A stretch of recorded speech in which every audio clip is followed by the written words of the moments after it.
मित्रांनो, माझा एक राहुल नावाचा मित्र आहे। तो एका मोठ्या नामांकित कंपनीत काम करतो आणि त्याच्या रोजच्या कामामध्ये आळस मोठा अडथळा ठरत आहे।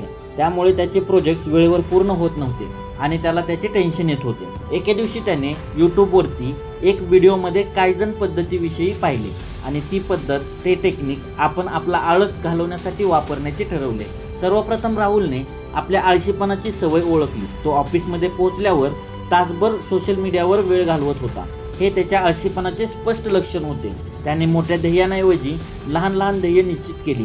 त्याने त्याच्या कामाचे लहान लहान टप्प्यामध्ये विभाजन केले, जसे की पहिल्या आठवड्यात डेटा गोळा करणे, दुसऱ्या आठवड्यात प्रोजेक्टचा रिपोर्ट तयार करणे इतर। हे लहान लहान टप्पे पूर्ण केल्याने त्याला मोठे ध्येय साध्य करण्याची प्रेरणा मिळत गेली। पण प्रोजेक्ट रिपोर्ट लिहिण्यासाठी त्याला खूप कंटाळा येत असे। त्यामुळे त्याने 1 मिनिट रूल फॉलो केला। रिपोर्ट लिहायला सुरुवात करण्यासाठी फक्त 1 मिनिट देण्याचे ठरवले आणि एकदा सुरुवात केल्यानंतर ते काम त्याला सोपे वाटू लागले आणि पुढे तो रिपोर्ट लिहितच राहिला। त्याने आपल्या दिवसभरातील कामाचे रुटीन ठरवले। सकाळी 9 ते 9:30 ईमेल्स तपासणे, 9:30 ते 10 प्रोजेक्टसाठी लागणारे रिसोर्सेस तपासणे। यामुळे त्याला आळस दूर करण्यास मदत झाली। राहुलने पोमोडोरो टेक्निकचाही वापर केला। त्याने 25 मिनिट काम केले आणि 5 मिनिट ब्रेक घेतला। त्यामुळे त्याचा फोकस कायम राहिला आणि थकवाही आला नाही। त्याने डेस्कवर स्टिकी नोट्स लावून त्यावर ध्येय स्पष्ट लिहिली। त्यामुळे सतत त्याला मोटिवेशन मिळत गेले। शेवटी राहुलने स्वतःसाठीच डेडलाईन निश्चित केल्या आणि त्या पाळण्यासाठी प्रामाणिक प्रयत्न सुद्धा केले। त्याने महत्त्वाची कामे आधी पूर्ण केली आणि कमी महत्त्वाच्या कामांना नंतर वेळ दिला। अशा पद्धतीमुळे राहुलची प्रोडक्टिव्हिटीही वाढली आणि त्याला स्वतःपासून आळस दूर ठेवण्यास मदत झाली। मित्रांनो, आळस हा आपला सगळ्यात मोठा शत्रू असतो असं आपण अनेकदा ऐकलेलं असेल। मात्र तरीही तो झटकण्यासाठी किंवा दूर करण्यासाठी आपण फार विशेष काही प्रयत्न करत नाही। अगदी नेहमीच्या कामातले काही करायचे असो किंवा नव्याने एखादी गोष्ट करायची असो, आपल्यात असलेल्या आळसामुळे हे काम बरेच दिवसापासून मागे पडलेलं असतं। मग एकदम गळ्याशी आलं की आपण ते काम करण्यासाठी धावपळ करतो। मात्र जपानी लोक असं करत नाहीत। ते त्यांच्या वर्कहॉलिक आणि कायम फ्रेश असण्यासाठी प्रसिद्ध आहेत। यामागचं सर्वात महत्त्वाचं कारण म्हणजे ते वापरत असलेले कायझन टेक्निक। मित्रांनो, हे टेक्निक वापरून तुम्ही सुद्धा तुमच्यामध्ये बरेच बदल घडवून आणू शकता। कायझन पद्धतीच्या वापराने आपण आळस दूर करून आपल्यातील कार्यक्षमता सुद्धा वाढवू शकतो, जशी राहुलने वाढवली। स्वतःला एक प्रकारची शिस्त लावण्यासाठीही हे टेक्निक उपयोगी ठरते। चला तर समजून घेऊयात काही महत्त्वाच्या स्टेप्स, त्या कोणत्या आहेत आणि कशा फॉलो करायच्या। नंबर 1, आळशीपणाची सवय ओळखा। आळस दूर करण्याची सर्वात महत्त्वाची आणि पहिली पायरी म्हणजे आपण आळशी आहोत हे ओळखणे।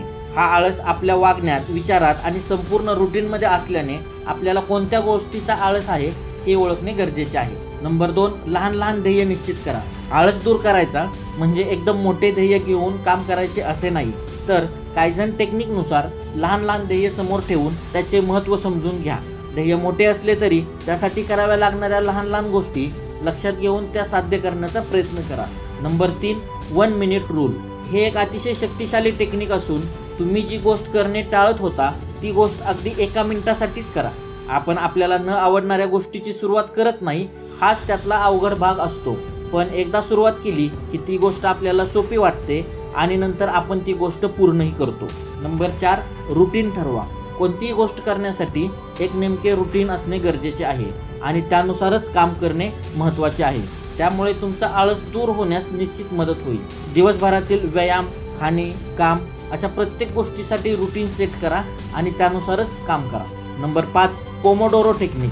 हे टाइम मॅनेजमेंटचे टेक्निक असून उत्पादन क्षमता वाढवण्यासाठी हे उपयुक्त टेक्निक आहे। तुम्ही करत असलेले कोणतेही काम 25 मिनिटांनी ब्रेक करा। त्यामुळे तुमचा फोकस कायम राहण्यास मदत होते आणि तुम्हाला थकवाही येत नाही। नंबर 6, दृष्टीस पडतील असे संकेत वापरा। तुमचे ध्येय साध्य करण्यासाठी समोर दिसतील अशा संकेतांचा वापर करा, जसे की स्टिकी नोट्स, बोर्ड यासारख्या गोष्टींचा वापर करा। एखादी गोष्ट सतत समोर असल्याने तुम्ही मोटिवेटेड राहता आणि तुमची उत्पादन क्षमताही वाढते। नंबर 7, शिस्त पाळा। आळशीपणा हा शिस्त नसण्याचा एक भाग आहे। मात्र स्वतःला थोडी शिस्त लावली तर काम आणि ध्येय पूर्ण होणे सोपे होते। यासाठी डेडलाईन निश्चित करणे गरजेचे आहे। तसेच कामांचे प्राधान्यक्रम ठरवणे आणि जागरूकता असणे सुद्धा गरजेचे आहे। मित्रांनो, हे होते कायझन टेक्निक आणि त्याच्या 7 स्टेप, ज्या वापरून आपण कोणतीही सवय बदलू शकतो। व्हिडिओ आवडला असेल तर लाईक करा आणि मित्रांसोबत शेअर करायला विसरू नका।